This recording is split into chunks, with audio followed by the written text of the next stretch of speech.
The morning sun cast long shadows across the broken remains of New Denver Colony. Commander Zexthera moved through the rubble with heavy steps, his massive metal boots crushing concrete and twisted metal beneath him. At 12 feet tall, the Titan DreadWalker was an impressive sight even among his own kind. His thick armor plates gleamed silver in the sunlight. His red eyes scanned the destruction around him. 3 months had passed since the Catherian Empire conquered this human settlement. The battle had been quick and one-sided. Humans with their small weapons and fragile bodies were no match for the mighty Titans. Now, Zexthera and his team were here to collect anything useful from the ruins before the planet was marked as fully cleared. Commander, the eastern sector shows no signs of valuable materials, reported Vexamore through the communication system. The younger Titan's voice crackled with static as he spoke from 2 miles away. Continue searching, Zexthera replied, in his deep mechanical voice. The Empire wants every piece of useful technology recovered. Tolkien, the third member of their scouting team, was working through the northern residential area. These Titans had served together for many years, destroying human colonies across the galaxy. It was routine work now. Humans always built there. Cities the same way, always hid in the same places when the Titans came, and always fell just as easily. Zexthera stepped over a fallen wall and entered what had once been a neighborhood. Small houses lined broken streets. Children's toys lay scattered in yards where no children would ever play again. The commander felt nothing looking at these things. Titans were taught from birth that humans were weak and worthless. Their emotions made them soft, their short lives made them unimportant. The galaxy was better without them. A beeping sound came from his scanner. Zexthera stopped and looked at the small screen attached to his left arm. Something nearby was giving off heat. Not much, but enough to register on his equipment. He turned toward the signal and walked carefully through the debris. The heat source was coming from inside a partially collapsed building. Zexthera pushed aside chunks of concrete and bent metal beams. His armor's strength allowed him to move obstacles that would require heavy machinery for smaller beings. As he cleared the path, the beeping grew louder. In the corner of what had been a basement storage room, Zexthera found a metal container about the size of a large suitcase. It was military grade, designed to protect important supplies during combat. The heat signature was definitely coming from inside. His first thought was that it might contain a weapon or some kind of human technology that was still active. Zexthera ran his scanner over the container more carefully. The readings were strange. The heat pattern didn't match any known human weapons or power sources. It was too steady, too rhythmic, almost like a heartbeat. He grabbed the container's handles and lifted it easily, even with his enhanced strength. He was surprised by how light it was. If this held human technology, it wasn't anything heavy like their usual machines. The commander carried the container outside where the light was better. The locking mechanism was simple. Human engineering was always simple compared to Titan designs. Zexthera pressed the release buttons and heard the seals break with a soft hiss. He lifted the lid and looked inside. For the first time in his adult life, Commander Zexthera was completely shocked. Inside the container, wrapped in thermal blankets and connected to a small life support system, was a human baby. The child appeared to be about 6 months old, though Zexthera's knowledge of human development was limited. The baby's skin was pale but healthy looking. Its chest rose and fell with steady breathing. Tiny fingers moved slightly as it slept. Stood frozen, staring down at the impossible sight. Humans were supposed to be extinct on this planet. The Empire's records showed that all inhabitants had been eliminated during the conquest. Yet here was proof that at least one human had survived, and not just survived but been carefully protected. The life support system was crude but effective. Someone had rigged together a heating unit, an air recycler, and what looked like a feeding system that could provide liquid nutrition. The whole setup was powered by a battery pack that still showed half charge remaining. Someone had built this to keep the baby alive for weeks or even months. The baby stirred and opened its eyes. Instead of the fear Zexthera expected to see, the child looked up at him with curiosity. The baby's eyes were blue, bright and clear. It made a small sound.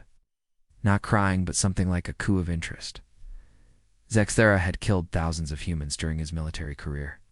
He had destroyed their cities, their ships, their dreams of expansion across the galaxy.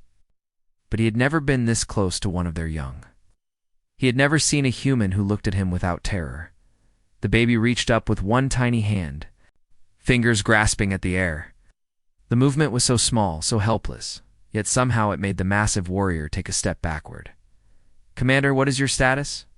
Vexamor's voice came through the communicator, making Zexthora jump slightly. He looked down at the baby, then at his communication device.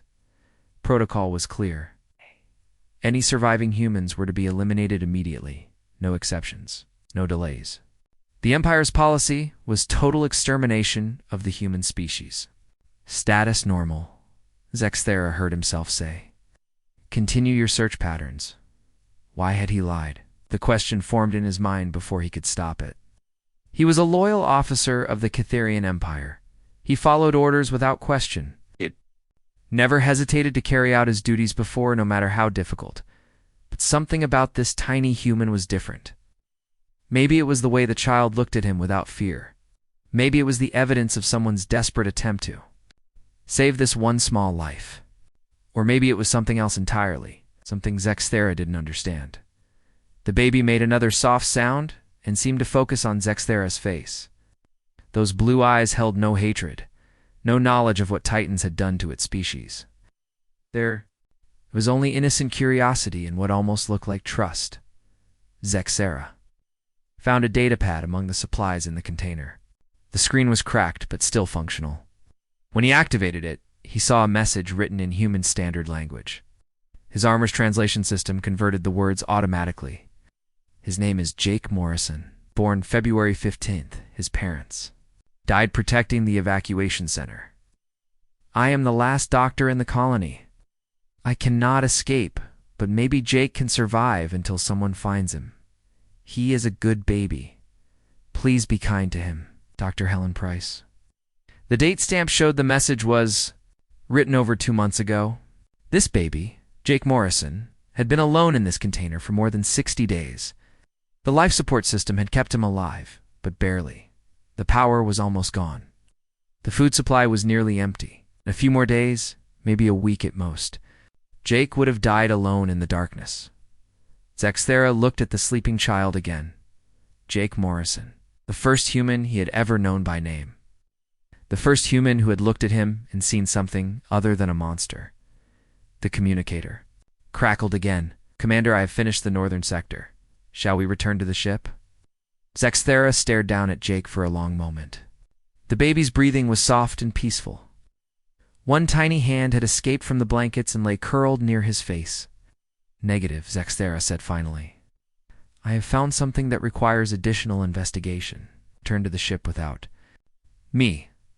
I will follow later." He closed the container gently, making sure the life support system was still functioning. Then he picked it up and began walking toward a partially intact building where he could think about what to do next. For the first time in his military career, Commander Zexthera was about to disobey a direct order from the Catherian Empire. Zexthora stood in the empty building, staring at the metal container that held Jake Morrison. The baby was awake now, making soft gurgling sounds that seemed impossibly loud in the silence. Every sound the child made could mean discovery. Every moment he delayed reporting back to the ship was another violation of his duty. The commander's mind raced through possibilities. His orders were simple and clear. Find any remaining humans and eliminate them. Report all discoveries to Admiral Korthfer. Return to the ship for reassignment to the next target planet. He had followed these same orders on dozens of worlds across the galaxy. But something had changed. Something he couldn't explain or understand. Jake looked up at him with those bright blue eyes. Zexthera felt something crack inside his chest. It wasn't pain exactly, but it wasn't comfortable either. It was like a piece of his armor had shifted and was pressing against something soft underneath. "What am I doing?" he whispered to himself in the Titan language. The baby responded to his voice by reaching up again, tiny fingers opening and closing. Jake seemed to want to touch the massive warrior looming over him. There was no fear in the child's expression, only curiosity and what looked like hope. Zexthera made his decision. He sealed the container carefully and activated its stealth mode, a feature designed to hide military supplies from enemy scanners. Then he picked up the container and began the long walk back to the Titan ship, Voidhammer. The journey took 3 hours.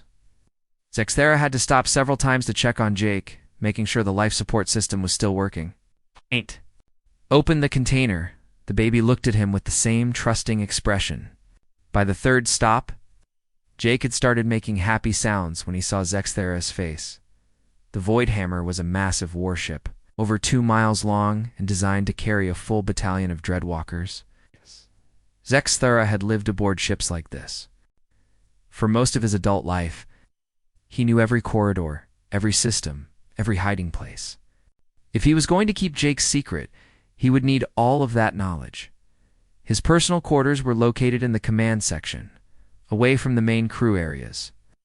As a senior officer, Zexthera had more space and privacy than most of the ship's inhabitants. He also had access to advanced fabrication equipment that could create anything he needed. Once inside his quarters, Zexthera sealed the door and activated the privacy shields. No one could enter or monitor his activities without direct authorization from the Admiral. He opened Jake's container and carefully lifted the baby out. Jake was smaller than Zexthera had expected. The child seemed impossibly fragile in his massive armored hands. But Jake wasn't afraid. Instead, he looked around the room with wonder, taking in the strange sights and sounds of a Titan warship. The first challenge was food. The container had included some emergency nutrition packs, but they were almost empty. Zexthera activated his room's computer and began searching through captured human databases for information about infant care. What he found amazed him. Human babies required constant attention, specialized food, and careful temperature control. They were completely helpless for months or even years. It seemed impossible that such fragile creatures could survive long enough to become the warriors that Titans fought across the galaxy. But as he read more, Zexthera began to understand. Human weakness was also human strength. Because they're young, were so helpless, adult humans developed powerful protective instincts. They would die to save their children. They would sacrifice everything for the next generation. Dr. Helen Price had proven that. She had used her last days to build a life support system for Jake. Knowing she would never see if it worked, Zexthera spent the next 2 hours modifying his food synthesizer. Titan technology was advanced enough to create almost any type of nutrition, but it took careful programming to make food safe for human consumption. He studied chemical compositions, vitamin requirements, and digestive systems. It was like learning a new form of engineering. When he finally produced his first attempt at human baby food, Jake consumed it eagerly. The child's obvious hunger and satisfaction made Zexthera feel something he had never experienced before. It was similar to the pride he felt after winning a battle, but warmer somehow. Over the next few days, Zexthera fell into a routine. He would attend his regular duties as commander, leading training exercises and tactical meetings. But every free moment was spent with Jake. He learned to change the child's clothing, to recognize different types of cries, to make Jake laugh by making funny faces. The baby was growing stronger. Jake's eyes were more alert, his movements more coordinated. He had started trying to grab things, especially the glowing controls on Zexthera's armor. The commander had to be careful not to let the child accidentally activate any weapon systems. 3 weeks into his secret mission, Zexthera faced his first real challenge. Jake had learned to make much louder sounds. The baby's cries and happy babbling were becoming hard to hide. Twice, other officers had asked about strange noises coming from his quarters. Probably just my entertainment system, Zexthera had explained. I've been studying human culture to better understand our enemies. The lies came easier now, but they made him uncomfortable. Zexthera had never been dishonest with his fellow officers before. His reputation was built on direct honesty and reliability. But protecting Jake seemed more important than maintaining his perfect record.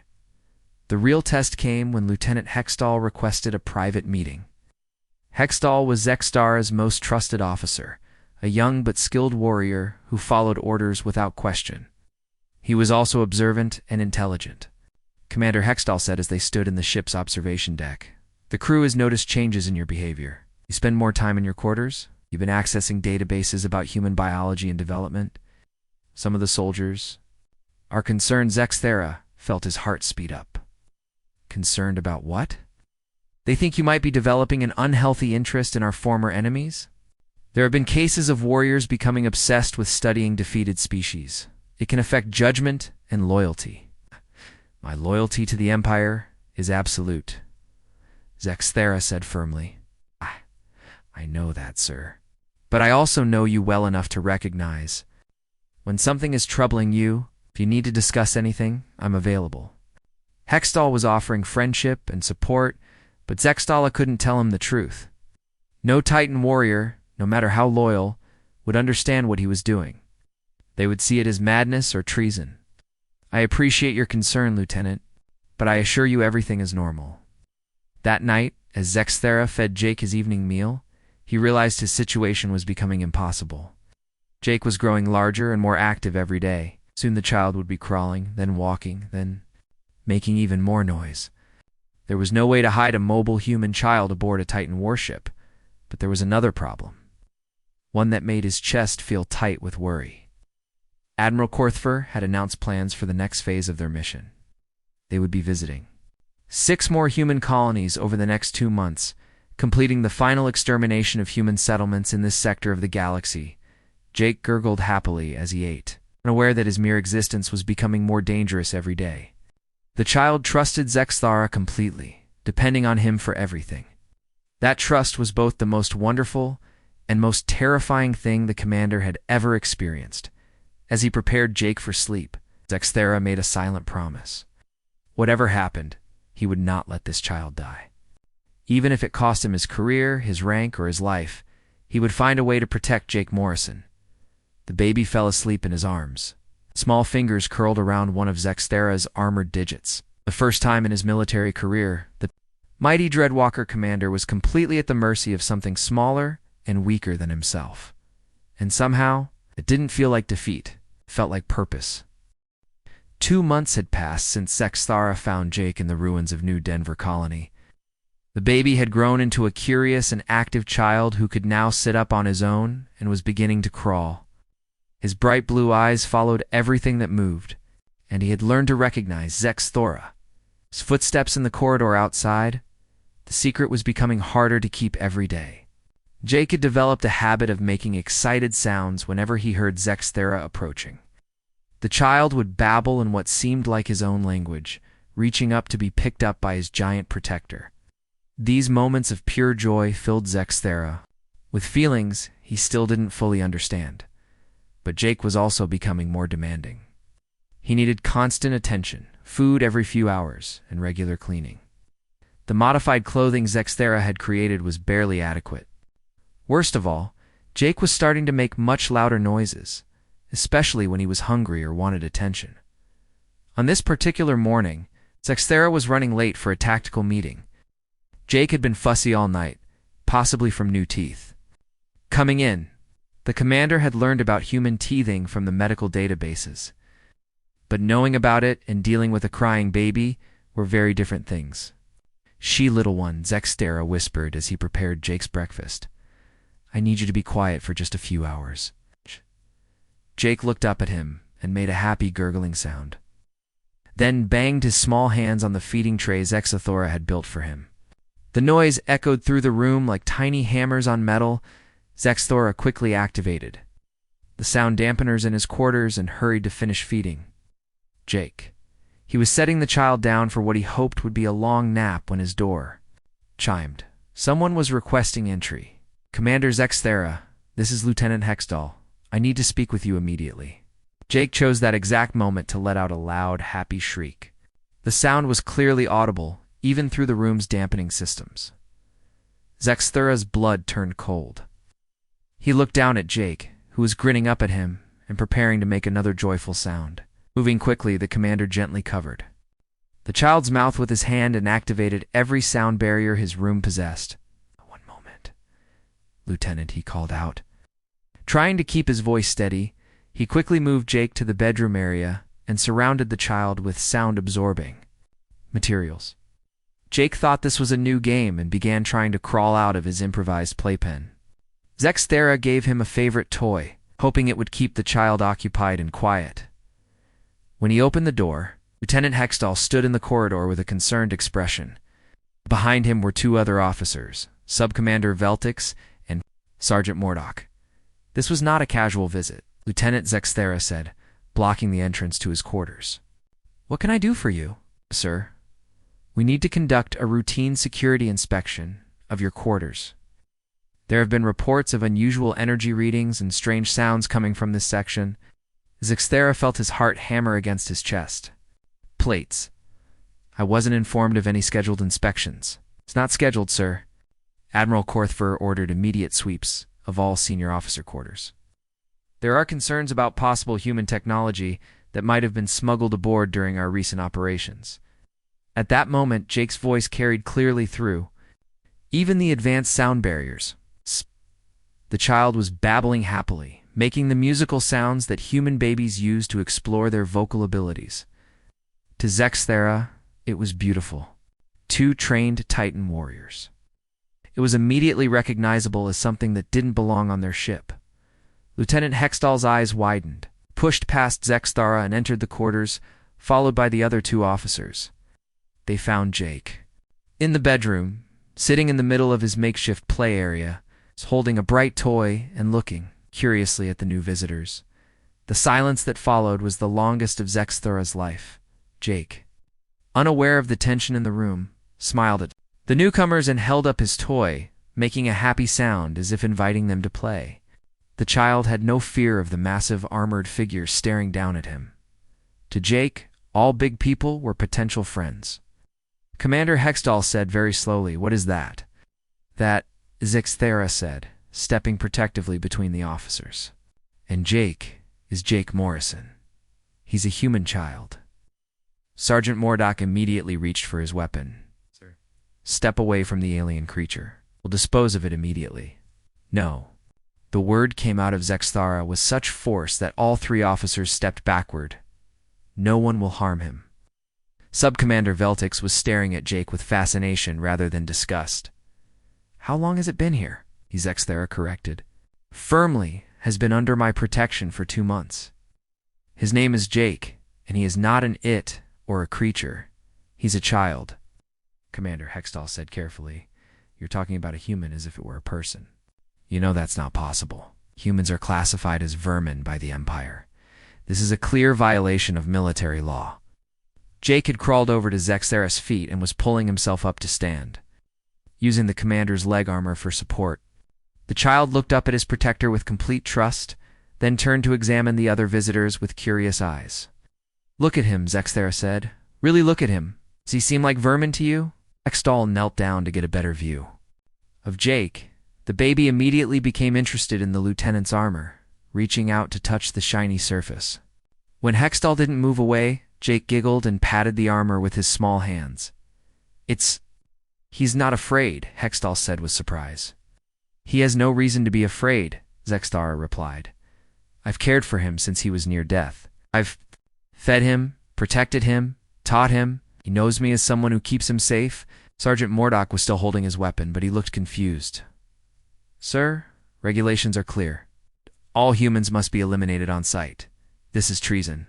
"Then I am a traitor," Zexthera said simply. "But I will not allow harm to come to Jake."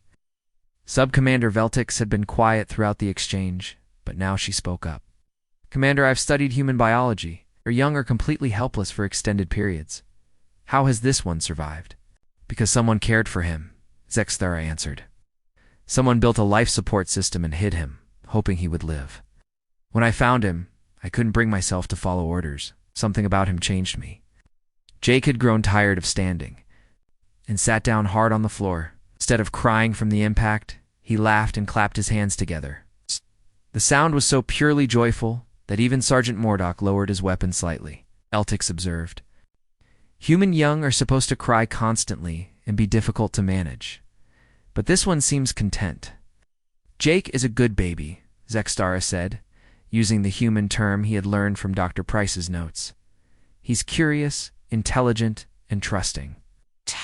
He's taught me things about courage and hope that no military manual ever mentioned. Lieutenant Hextall stood up slowly. Commander, do you understand what you're saying?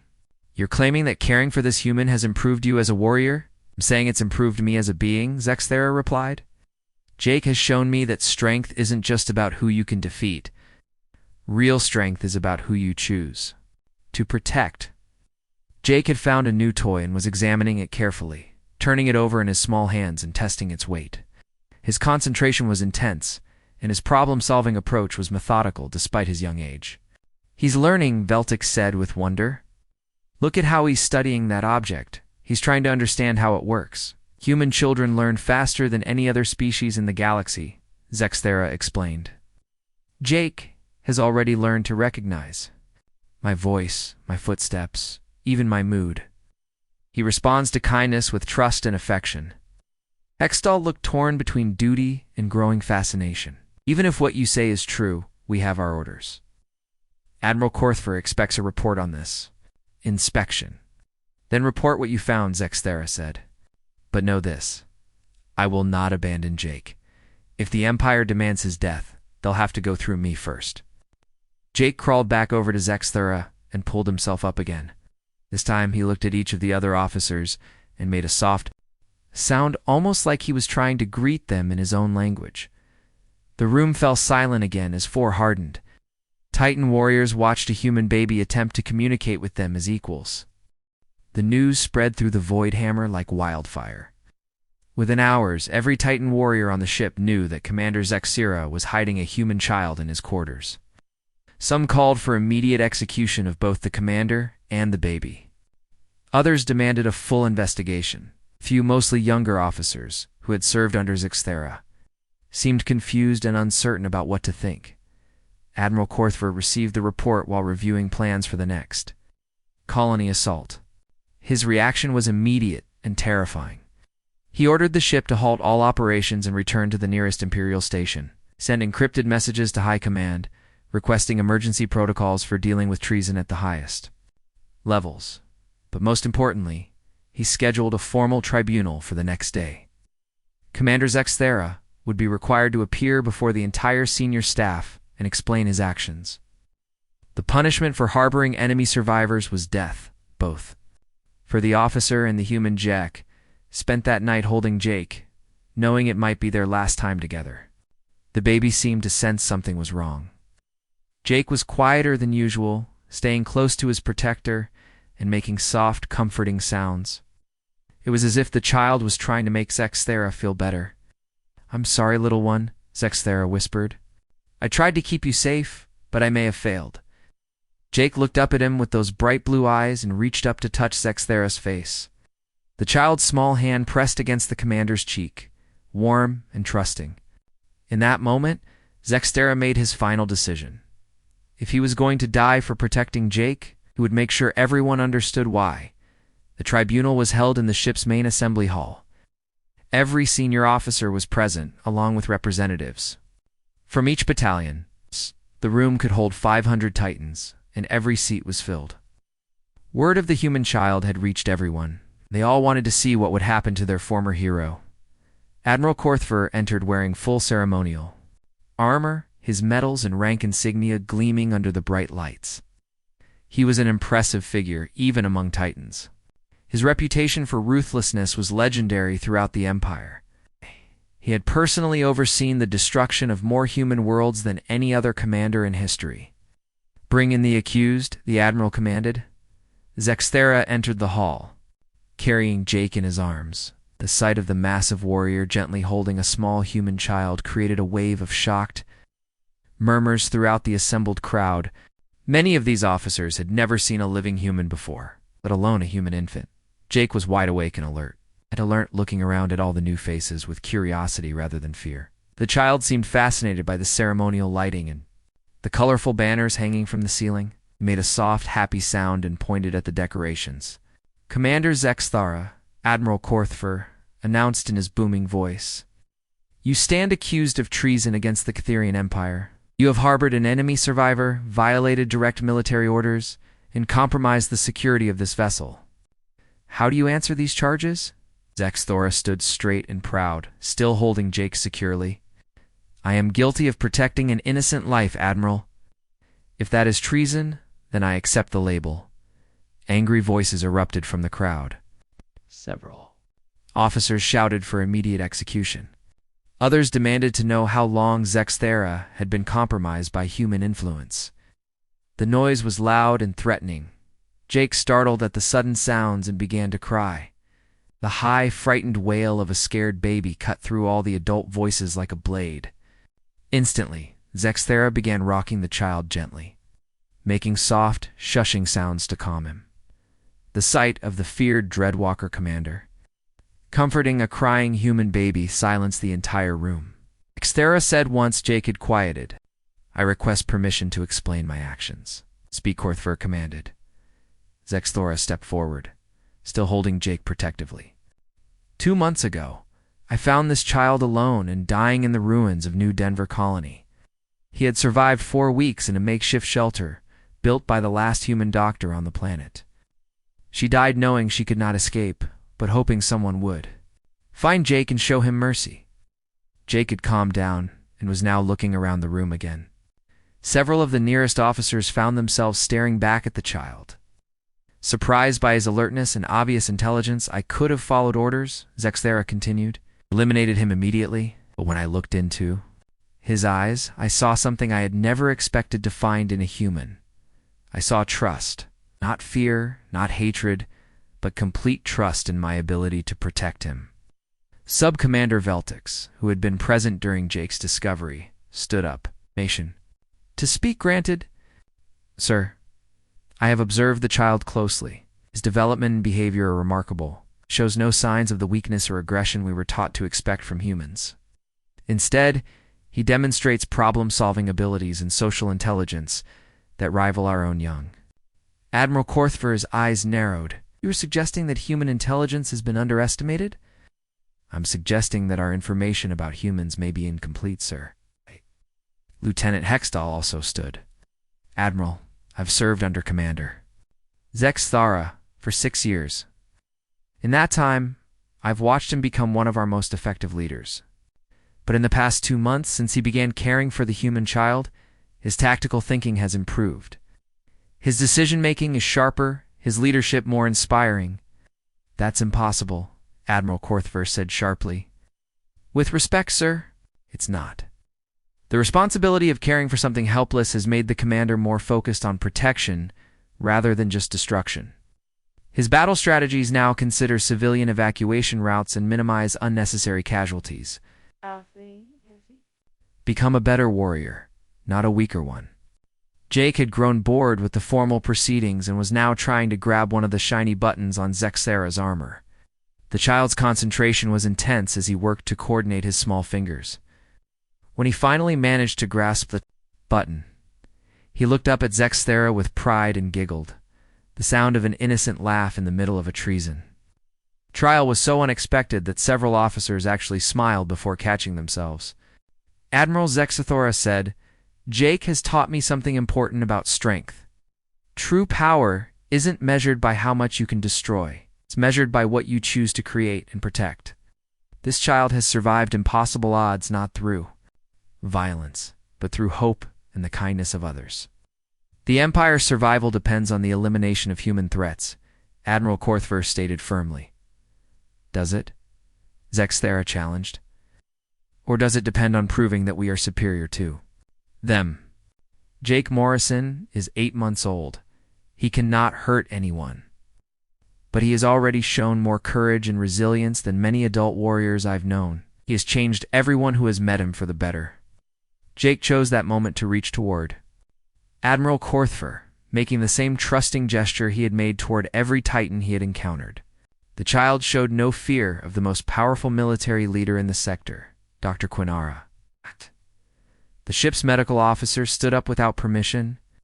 Admiral, I have conducted secret examinations of the child. His genetic markers show remarkable adaptability and intelligence.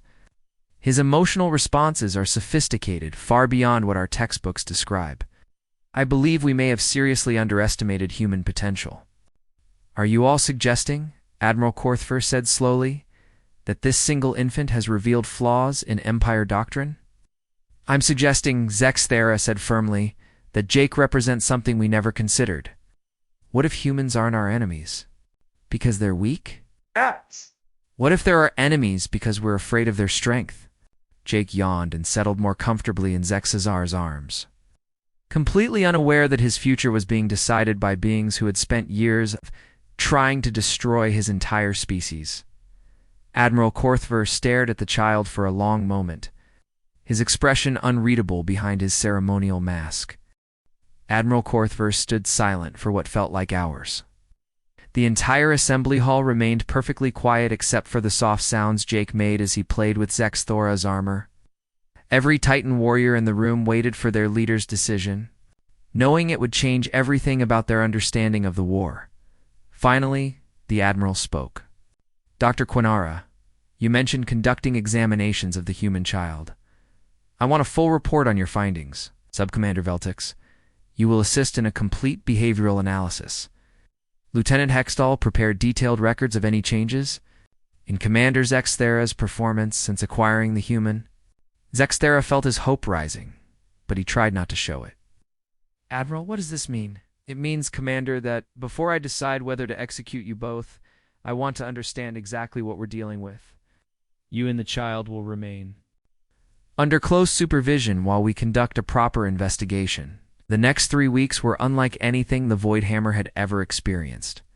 Jake Morrison became the most studied being in Titan military history. Teams of scientists, doctors, and behavioral experts examined every aspect of his development and abilities. The results were shocking. Dr. Quinara's medical scans revealed that Jake's brain development was far ahead of what Titan databases predicted for human children.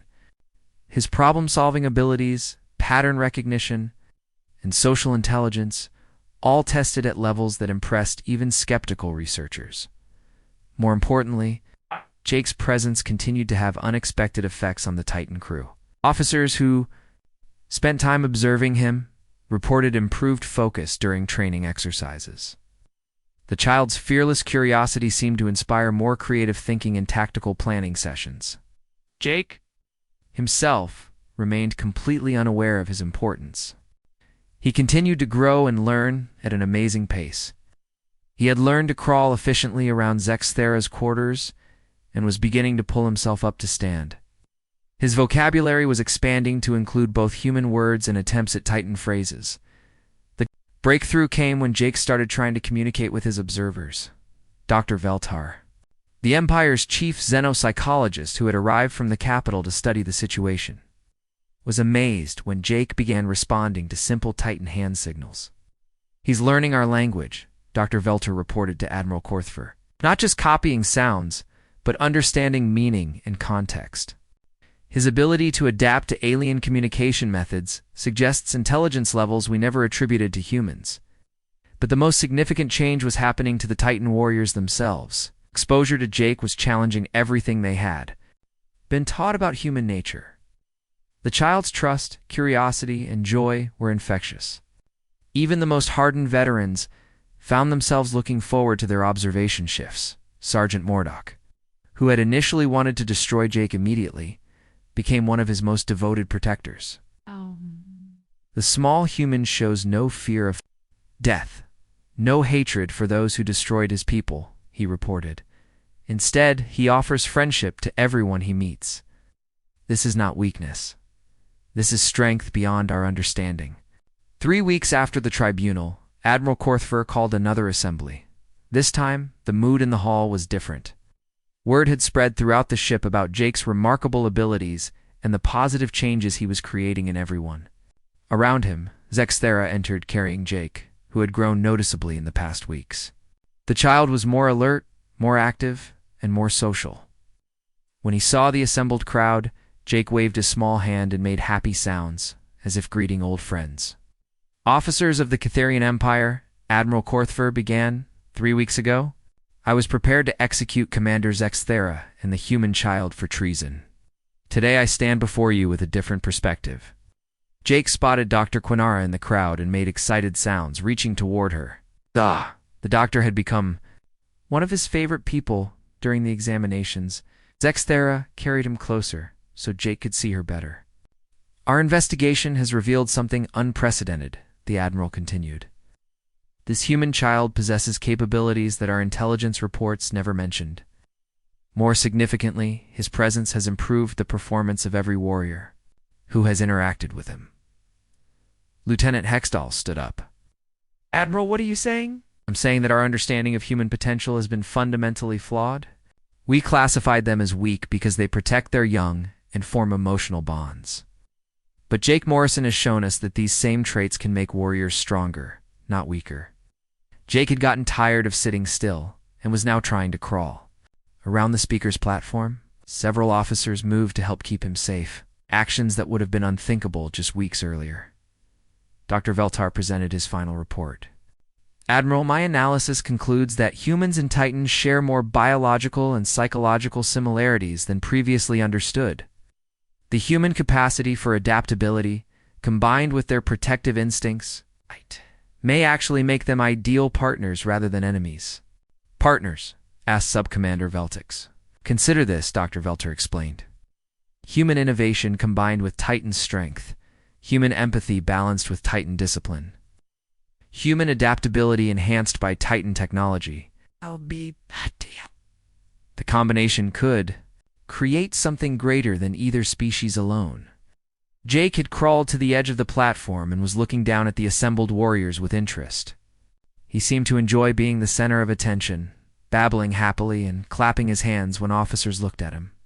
Admiral Korthfer made his announcement. Effective immediately, I am suspending all extermination orders for human settlements. In this sector, Commander Zexthera, you will lead a new program to establish contact with surviving human colonies. Our mission will change from conquest to cooperation. The hall erupted in surprised voices.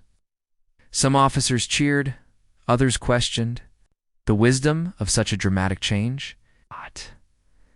But Zexthera noticed that none of them were looking at Jake with hatred anymore. The child had won over an entire warship through nothing more than being himself. What about High Command? Asked Dr. Quinara. They won't approve such a radical change in policy. High Command will receive a full report of our findings, Admiral Korthro replied, including documentation of improved warrior performance, strategic advantages of cooperation, and long-term benefits of alliance over destruction. Jake Morrison will serve as our proof that humans deserve partnership, not elimination. That moment to accomplish something he had been working on for days. He pulled himself up to a standing position and took his first unsteady steps. The child walked 3 steps toward Admiral Korthfer before sitting down hard, and looked up with pride at his achievement. The sight of Jake's first steps, taken in front of 500 Titan warriors, created a moment of perfect silence. Then, impossibly, the hardened veterans began to applaud. The sound of armored hands clapping filled the hall as they celebrated a human baby's milestone. 6 months later, the first joint human-Titan colony was established on the planet New Hope. Jake Morrison, now walking confidently and speaking in both languages, became the official ambassador between the species. His fearless friendship had opened a door to peace that no one had thought possible. Zexthera, promoted to the rank of colonial administrator, watched proudly as Jake played with both human and Titan children in the colony's central park. Child who had been abandoned in a box had become the bridge between 2 civilizations. He's remarkable, said Dr. Helen Carter, one of the human scientists working in the colony.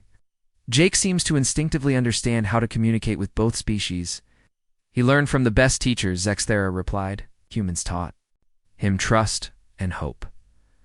Titans taught him strength and courage. Together, we gave him the foundation to build something new. Jake spotted Zexthera and ran toward him, arms outstretched. The massive Titan warrior caught the child and lifted him up, just as he had countless times before. But now, instead of hiding in secret quarters, they stood in the sunlight of a world where humans and Titans lived as friends. Papa Zex, Jake, said clearly, using the name he had given his protector. Look, more friends, He pointed to a group of human and Titan children playing together nearby, their laughter mixing in the air like music. Jake had taught them all that differences in size and appearance didn't matter when it came to friendship. The galaxy would never be the same. One abandoned baby had changed the course of an entire war, proving that sometimes the greatest victories come not from destroying your enemies, but from learning to see them as family.